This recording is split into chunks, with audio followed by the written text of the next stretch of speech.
Why do you think it is that as you get older, you feel compelled to talk about topics that are of no interest to anyone? It could be that you know it's a boring topic, and you could be bored yourself with the topic, but that doesn't seem to stop us from talking about it. Health, for instance.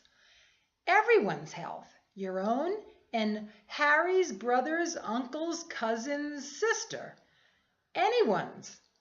How many times have you heard about that tumor the size of a grapefruit?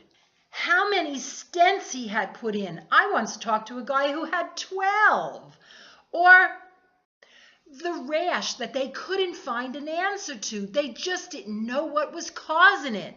But there it was, and they prescribed something to take care of it. Or the tragic little child who needed so many operations to correct that horrible, horrible birth defect. Or how she got cancer and then they cured it and she was fine and everything was really going well. But then she died, just suddenly died. And they opened her up and they found cancer throughout her whole body. Then there's all those operations that don't work, and the person is left worse than before they had the operation. And then there's subsequent operations, but the person is never well again.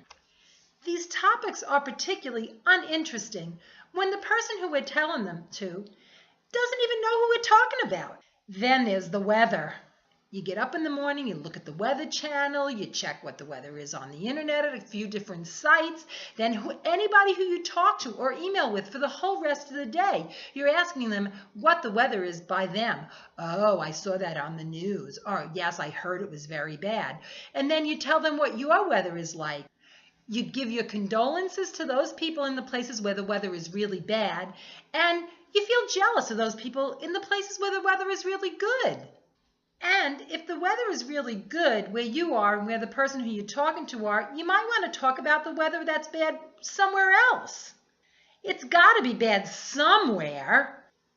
Or some weather that you had or they had a couple of days ago. Or some weather that you're going to have that's going to be bad. And did you notice that as we get older, the exploits of our children, and especially our grandchildren, are just phenomenal. They're amazing. She didn't just get an award. She got an award that they've never given to anybody in her category or her grade before. First time, he didn't just run. It was as if he had wings on his feet. If this is all you got, there's no wonder why your kids don't call you.